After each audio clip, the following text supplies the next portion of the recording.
Milk, welcome to the show. Thank you. Thanks for having me. Oh my gosh, we're so excited to have you.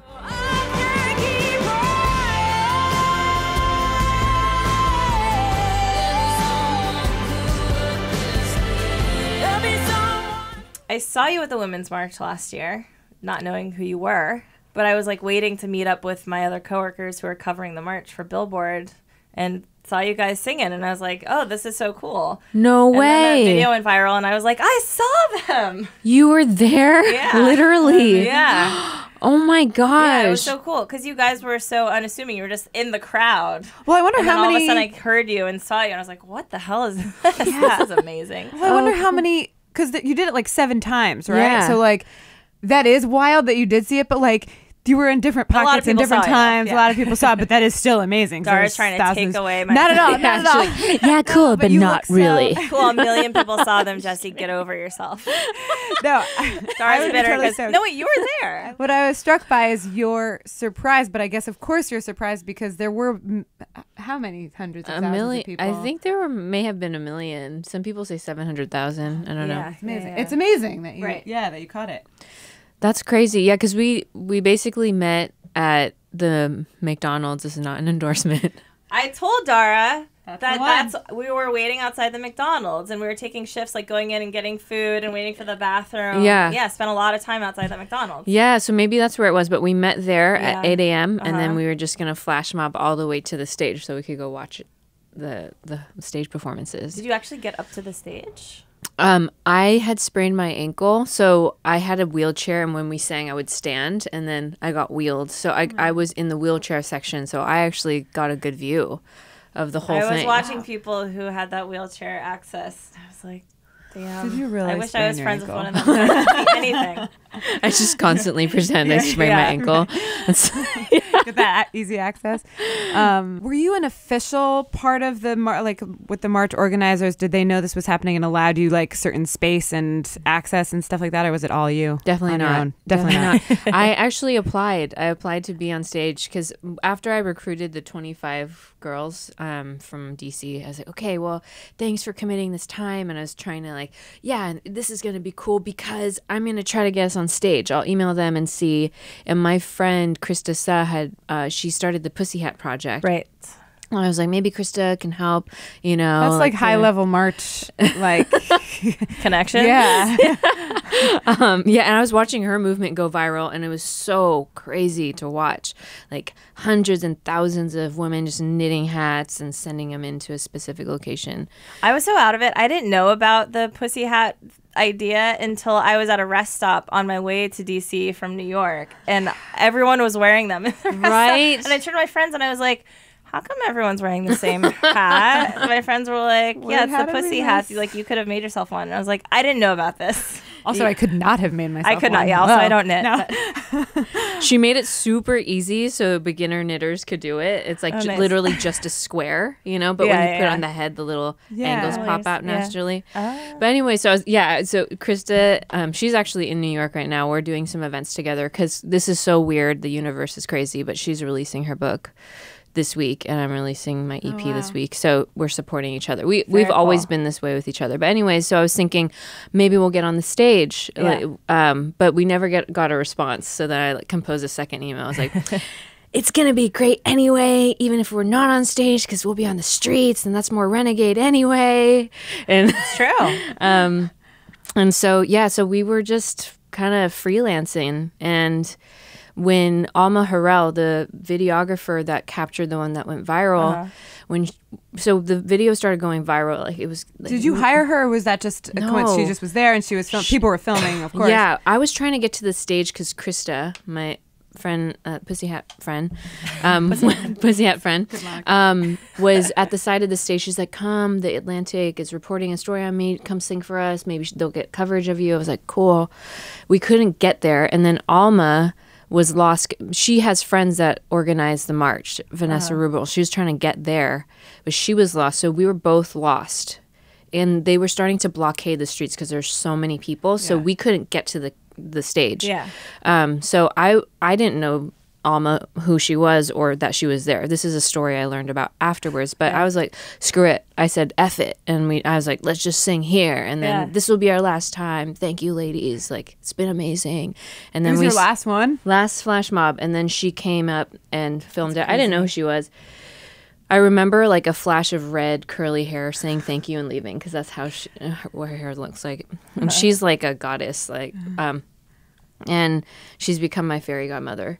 But she, you know, we started talking after the video went viral, and she's like, it's good, in her Israeli accent. She's like, it's so good that you are on the streets because you are of the people. Like, I'm doing it totally bad, but you're of the people. Yeah. Not on the stage. It's right. better, yeah. Yeah. Oh, it was much more powerful to just be standing next to you guys. Yeah. That was fun. Yeah. And then we had a bunch of buttons that we're giving away, but maybe we ran out by the time we saw you. I didn't get a maybe button. you didn't. Yeah, sorry. So Mail me one. Yeah. So how did you meet those other women? Find those other women that were singing with you? I used to sing in a cappella in college, so it just seemed very natural Shout to out. me. Shout out. Did you go? Oh, yeah. Just on Pitch Perfect 3. Yeah. With Oh, I my haven't girls, seen with it yet. my acapella girls who came into town. Yeah. We sat in those fancy seats that recline and God. eat popcorn and just And how was it? loved it. Quick review. It's ridiculous. They're the silliest movies, but we have a blast. Yeah. It's a That's sisterhood. That's what we did for Pitch Perfect too. Yep. We all reunited. Yep. It's a whole thing. It's the best. I was like, I'm not a Shout out my sorority chords. girl, and then I'd like unknowingly join a sorority Totally. girl, a sorority group that harmonizes. That's sing, and that's like your souls are melding. We get all Yes. cheesy about it. We all sing at each other's weddings. It's really That's what we do. Yeah. Okay, we have this bond now, but I don't know about you. No, I'm just kidding. No I bond. was in choir. Oh, that's pretty good. No, I'm just Something. kidding. We didn't really bond. like I don't almost talk to them I don't know anymore. what movie that. So I thought it was natural. Like, okay, I'll just reach out to a cappella groups. Yeah. What happened was at first I was like, I'll recruit LA singers and then we'll go, and then it'll just be this thing about LA going to DC, and I couldn't get many commitments. Like I got two girls, but they ended up, it just didn't happen. So I They're thought, like, we have a march here too. yeah, and at that time we didn't know. We didn't know, that there was going to be LA March. And I think people didn't know what the Women's March was going to be, Right. because I was recruiting starting like when the event started coming out. When it was first posted on Facebook. Yeah. But so I thought, okay, I'll just reach out. I'll research what kind of a cappella groups are in DC. So I found some college groups and I found some just adult groups, and reach out to them, and 2 of them replied. Wow. One of them replied and it went to my spam box, and I happened to be checking my spam box. Right, like who does Weird, that? When yeah. do you do that? It's Never. like When? I cleaning never house, do you never that. do. Right. I still feel like that's fake. And then I was like, Yeah. oh, wait, they responded. So I ended up getting Wow. both of these groups in. Nice. And so you sent them the music, Yeah. just like a file of you singing it. So Or I what? wrote out the score for it. I did a 7-part harmony, and then wrote that out. I sang each part separately, and then so each girl was like, okay, you get part 1. She has that file, but she also has the full file. And then you can there's another file with all the other parts in, Right. but super low. Low, right. That's a lot of Work. a lot of work. Yeah. And then faith that like this is all going to come together. Yeah. You know, like Well, what compelled you to go to the march in the first place and to organize this? Well, after the election, I think a lot of people felt many things, and there's a whole spectrum. And That we're still sifting through. Yes. Yeah. And, I think I drank a full bottle of wine. I was going to be all polite. I was like, I think I drank half a bottle of wine. It's a little tipsy. I think I drank a little too much. I was on the couch, like, kind of curled up and just in disbelief. I didn't go, like, I fell asleep on the couch, woke up the next day. And then my friend Krista posted on Facebook. She's like, I'm going to the Women's March. I was like, what is this? And then I looked at that. I was like, what? Get together with a bunch of women on the streets and talk about how we're not happy about this? Yes. So I RSVP'd immediately, and then I bought my ticket. And at that point also, me personally, my career, my management had dropped me the week after Trump got elected. Wow. And so, can I ask you why? Like what yeah, was of that? course. Why? Yeah. So one of them didn't feel like the name was right. She wanted me to change the name and maybe the sound. And I don't think she truly felt like I don't know if she saw me completely yet. Mm-hmm. She's really talented, but it's just kind of fate, whatever, and And so we kind of decided to part ways because I was like, everything you're saying is kind of stressing me out. So I think we need some space. And the other one, I think it wasn't meant to be in her career at that time. So I was devastated because like I've been a DIY artist for like 8 years up until that point. And I was like, wow, what am I doing? I've been doing this for so many years and now my management's dropped me. And now this guy, Trump, is president. What's happening? And so I think it was a coping mechanism that Women's March was like the only thing that I felt made sense. And so I was like, I'm going to release this song. Because I remember feeling when I was watching the states turn red during the reporting of the election, I thought, oh, this song, I feel like it's time to release this song. You have recorded it in 2015, right? Yeah, I recorded in 2015. And hadn't released it. Hadn't released it. And there was some talk about...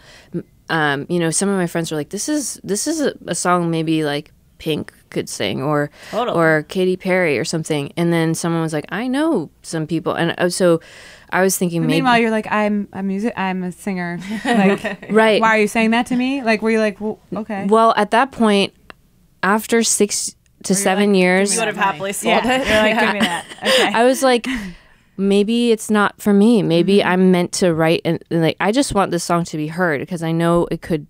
I knew that it could heal. I didn't know to what scale, but I was like, well, if someone else sings it, maybe more people will hear it. Like as a songwriter, that's my responsibility, And so, I had no idea that any of this was going to happen. So, yeah, it's pretty incredible. Amazing. Yeah.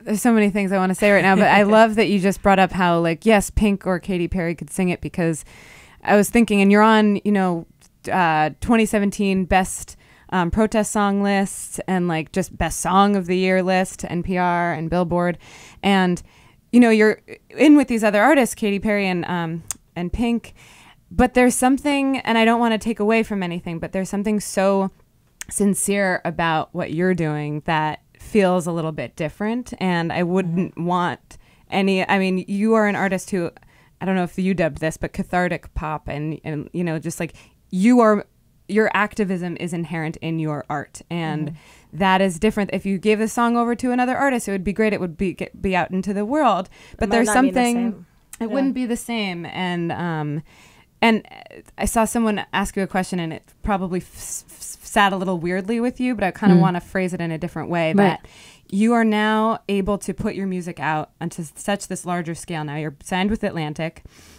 and you're going to have this big platform. But in some way, does that feminist art and consciousness and all of this stuff, does the fact that you're contributing to these like commercial coffers like take away from that in any way? That's a great question. Yeah, and I think what's even more, it's not really fair to say, because of course it doesn't, because it's now out, and what's important to you and what's important is that this music and this message get out and this healing. But at the same time, is it obscured in some little way by people like management who might be critical, or the gatekeepers who are now in charge of that there's some way that it's obscured a little bit? There is always potential for that, and that's why the female intuition is so important. I remember when all the labels were reaching out to me, I started freaking out. And I remember walking into Atlantic's building and be like, this is too big. This is too big. I saw like posters of Ed Sheeran and Bruno Mars. I was like, oh, too big. I'm scared. And then I met Julie Greenwald, who is amazing, an amazing female CEO and just or COO. She's an amazing COO in general, who happens to be a woman. But I started and then I met Craig there, who like is just a genius with music, and he had so much earnestness to him. I was really intrigued by his earnestness. So I was thinking to myself, oh my goodness, how am I going to do this? I'm going to get swallowed up. How am I going to choose the right label? I met with many labels, and then I thought, back to the OG plan, which is the OG thing that helped me get to the Women's March, is follow that voice, that female intuition. And it's worked so far. And I'm sure, working with the team is funny. The songwriter was like, when you write with another songwriter about something so personal to you, don't you feel like it dilutes it? I was like, actually, no. I feel like my co-writers help amplify what I'm trying to say, because it takes, and it goes back to, it takes a village, then it goes back to community, and it's finding the right community. And I remember thinking, this is a big decision, you know, a big part of making my decision was like, as an Asian American woman, I grew up having no example that looked like me in the music industry. Yeah. And I always remember, like, is there a place for us here? Is there not? And I remember year 4, people like, we don't know how to break a Chinese American artist here, but like, you could go back to China. I was like, I like eat in, you know, I like these restaurants here. The culture there is so different. I remember visiting there and then getting super sick because I was like, this is not my home, you know? So anyways, so then I was like, here's an opportunity for me to face these really like potentially diluting, scary kind of blood-sucking corporation, you know, entities, and then go in and help expose people to a different type of story.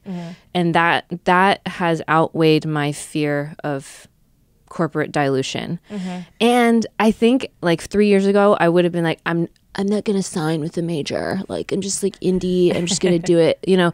And that also stems from a place of fear that I can't handle myself amongst other strong forces, but I can. Absolutely. You know. Has the meaning behind Quiet changed for you over the course of all of these things happening? Quiet. Like what it meant to you when you wrote it, and then when you re-recorded it, you know, like has it evolved for you? The core message or the core entity of this song is that it helped heal me. So that's always going to be there. But now the focus is also it's healing other people. Yeah. So this song is continuing to evolve. It does the interaction I have with it is changing because now it's holding me accountable. It's like when people are like, are you pro-choice? And I'm like, well, maybe I don't want to talk about it. And it's like, I can't keep quiet. I was like, oh, yes, I'm pro-choice. You know, there's a lot of things. And I've had responsibility. And you know, so crazy. I was opening for Ani DeFranco, which within itself is like mind-blowing. But I told her about how this song is making me do these things that I was like, I feel like I'm still learning from the song. I don't feel like I'm leading yet. I feel like the song is leading me into situations. And she said something so casually at a bar that's like, I'll hold with me forever. She was like, I can't tell you how many songs I had to sing for years until I could become them. She's like, I wrote myself into existence. And she's like, you are writing yourself into existence. That's like, awesome. Isn't that amazing? Yeah. She was on this show. She's a very quiet philosopher who just says really profound things. Very off the cuff. Casually. Very casually. But yeah, that's beautiful. Right. Yeah. So, and then I think like outside of being a songwriter, just anybody can write themselves into existence, literally just writing an intention sheet or something. Like it's powerful. Like, so these songs are my intentions. Right. Yeah, that makes sense. And it's also turned into something, you know, the music is tangible, but the movement that you've created, the I Can't Keep Quiet, like initiative or social, what would you call this?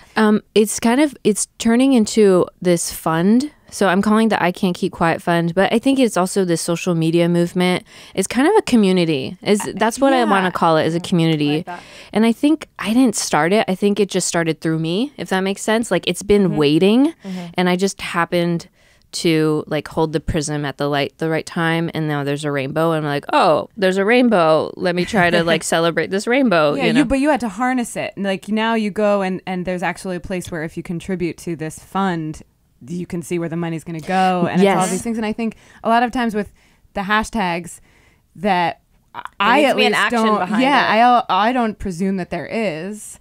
Like with Time's Up, I had to learn that there is actually something behind that, and you know, I don't know. Me Too doesn't have in itself. So I think it's really exciting to see that you this song, which then turned into this hashtag, which then turned into an actual action thing, which we can see and tangibly like see the benefits of.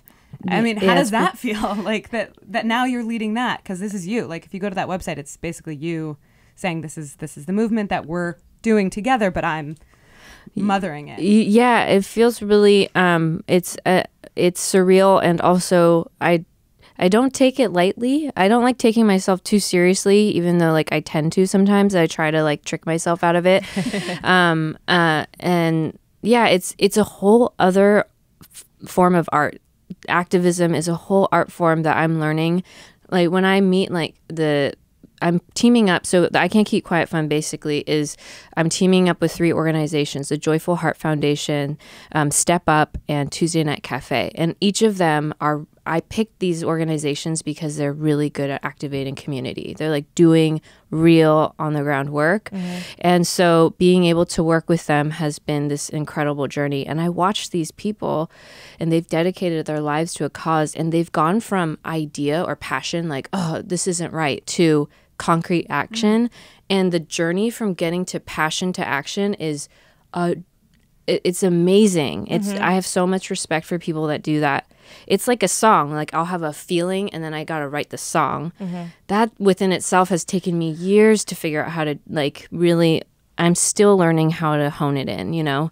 So it's a whole other craft, and I'm going to make mistakes along the way. And I'm super transparent about that. I was like, I'm learning and let's just figure this out together. Seems like you have some good friends or role models for sort of the viral way of things, like your Pussy Hat friend and you're this filmmaker who I mean, I don't know how much it was her doing to get this quiet to be viral, or if you just put something on YouTube, or if you have a certain amount of followers, but there's a certain element of like know how to get things up to that level, and you've already accomplished those things. I feel viral felt like such a far away, like cool, sexy word that was like, that's so hot over there, and I wish I could be there. But well, that happened with Devil, right? Your song, is that the name of the song? That just like blew up, right? Oh yeah, for like film and TV, like it did really well. I'm super grateful for that. You're no stranger to viral. Yeah, I guess so. Yeah, I always just have my little brother's voice in my head. It's like, Connie, you need to make like more happy music,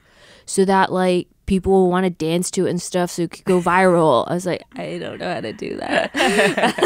I'll try, and then it'll just be super depressing. You know? No, that's not the only thing that goes viral these days. We have a lot of rage that we need to tap into also. Yes. Yeah. Isn't it amazing how the world just flipped? Right? Yeah. Yeah. It's like it was always there. Yes. But we didn't know it, right? We didn't know how to identify it. What's your primary like social justice cause these days? Would you say gender equality, or I would say that is, I think, a big end goal. I would say that I'm trying to start, because the organizations that I've teamed up with, you'll see that they're healing people, and I think that I've thought about this a lot, and I've had a lot of conversations about what my role is in this movement, and what I want to own and what I feel like I'm good at. And I know feelings really well. I know, like, I feel so much, and I know persistence, and I know like believing in a dream. And so that all that stuff leads to healing, I think. And what I think is that women are viral, and I learned this at this UN Women's Conference. I went and sang there, and this woman told me, women are viral. If you heal like one woman, she'll have a circle of women that she'll start healing, and each woman within that circle will have their own circle. It's true. I've been part of these circles. I am one of the healers. I've been healed. So I think that there's a lot of deep work that needs to be done to heal mothers and daughters. I think there's a lot of tension that the patriarchy unfortunately has inserted into relationships between women.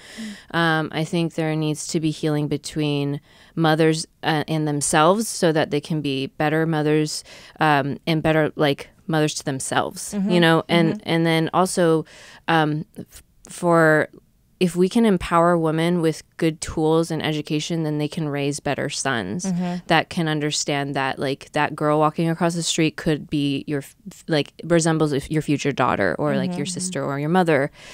And if we start from the groundwork there, maybe we'll have more community, and then maybe we'll have less people who feel ostracized, who feel compelled to do a shooting. That's been one of the things that I've been thinking a lot about, is like gun violence and why it happens, and like how this is a symptom of a very deep-rooted thing. And I think as a healer, and because I'm so emotional. It's like, okay, then I need to do that work.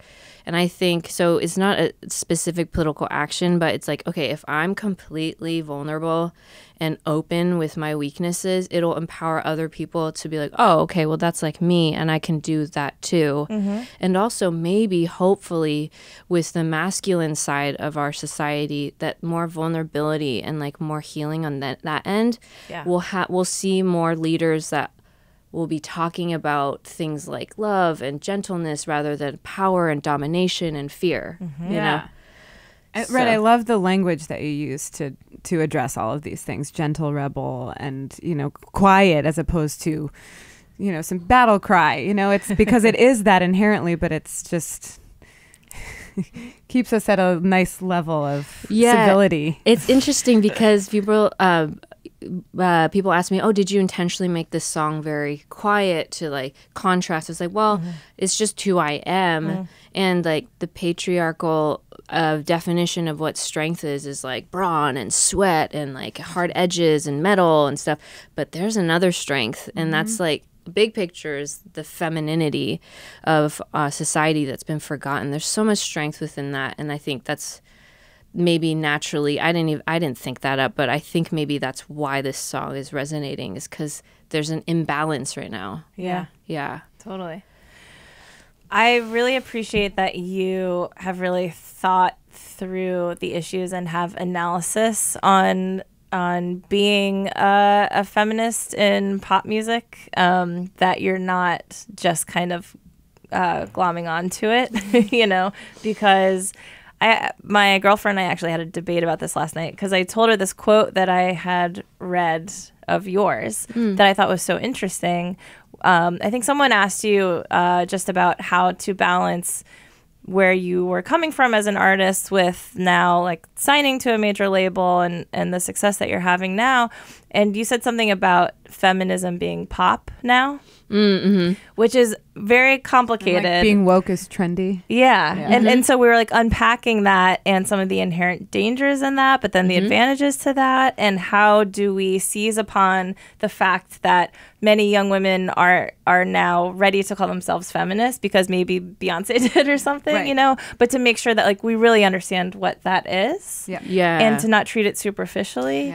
And also, because if you do, I don't know, like my girlfriend was very worried about the backlash of doing that also, it's complicated. It's really complicated. And I even remember saying that in the interview, and the way they quoted it also was like, in a way, I was like, oh, I feel like that could be misinterpreted in a way, but I was like, but that's what I have to learn about. I have to learn how to speak about these complicated things in a way that the messages relate in a healthy manner. But I think like it's kind of the long-term picture is really important. And I remember hearing the word feminist when I was younger, and it was like such a ew word. It was like this. We were taught that by the mainstream culture that it was for a while, especially in the 90s, Yeah, and then looking up the word is actually the belief that men and women should be equal. It's like, that's not that, like, what's so bad about that?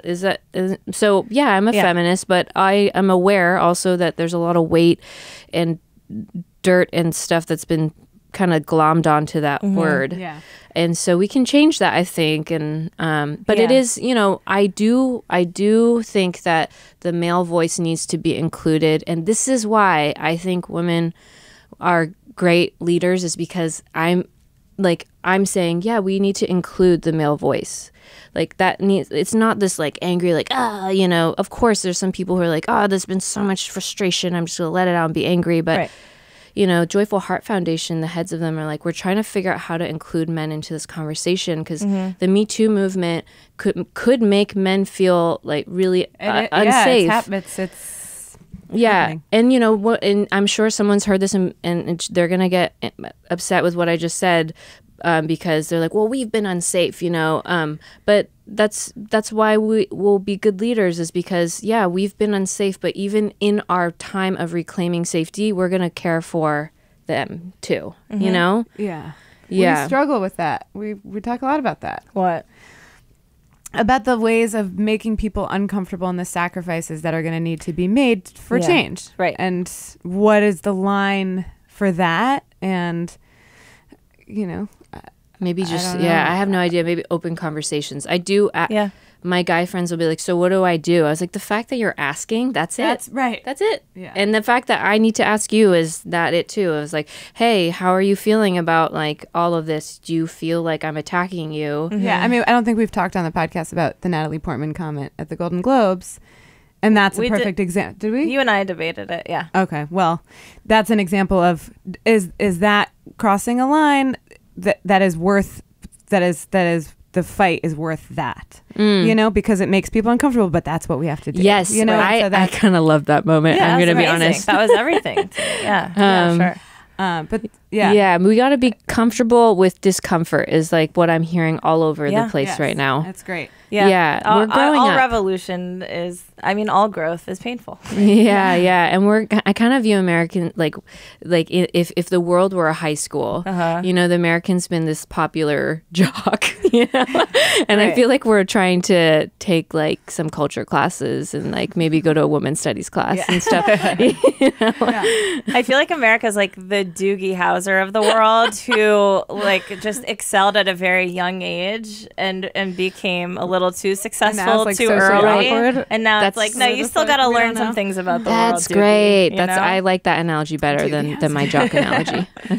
Just thought of that. I'm not sure if I'm going to stand by it, but it sounds right to me right now. Yeah. Speaking of doctors, your parents are both doctors?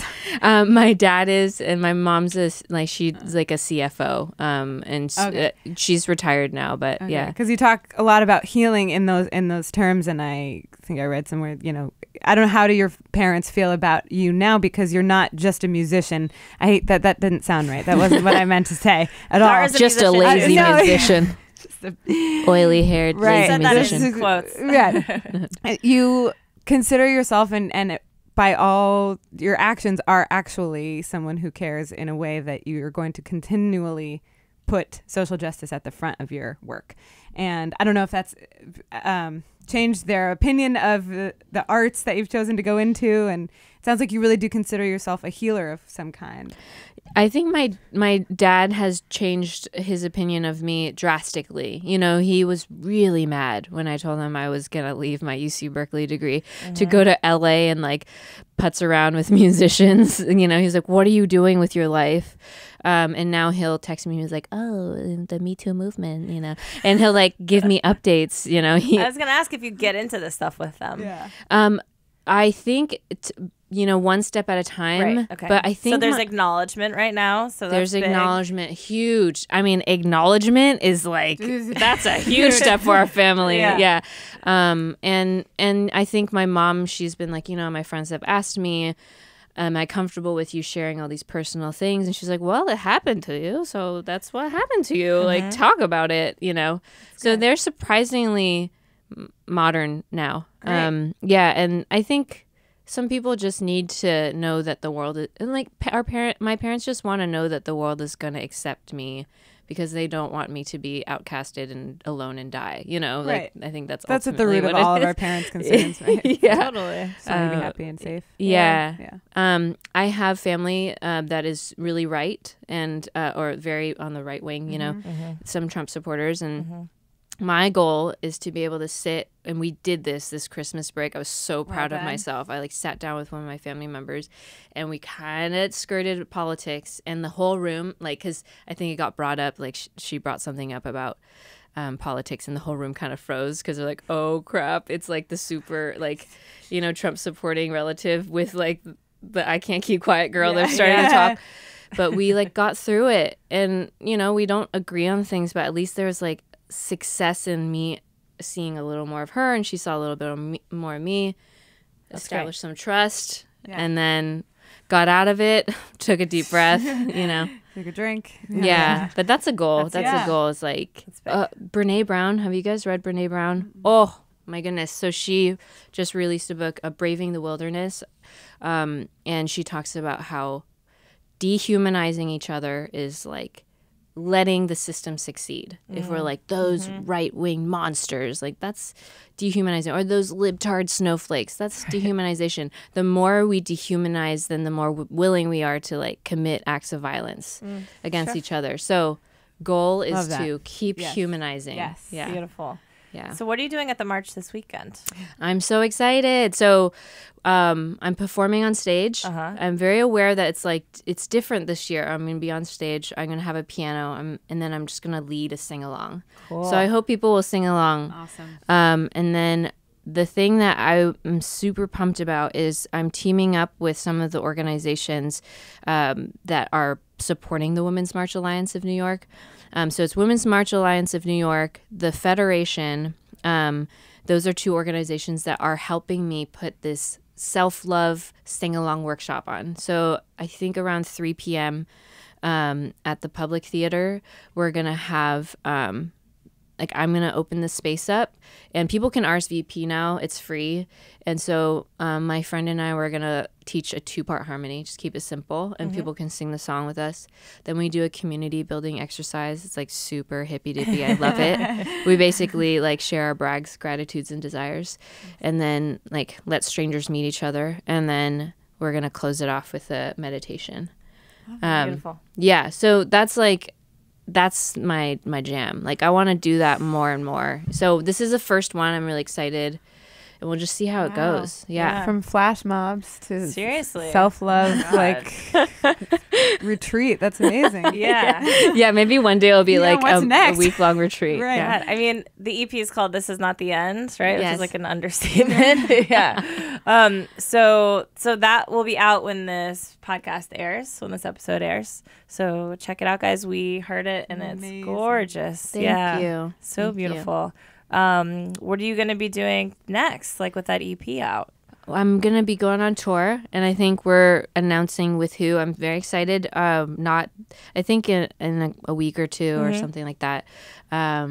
So I'm pumped. I just want to be out there and sharing the music and just seeing how it reacts. Because I'm like in a studio and I'm writing and it's all me, but like, what is it going to feel like singing in front of other people? Oof, yeah. Right. It's gonna be incredible. Yeah. And writing a lot. And I'm like feeling the writing bug, and I've been writing, and I want to release another EP soon because there's so much to feel and let out. So totally.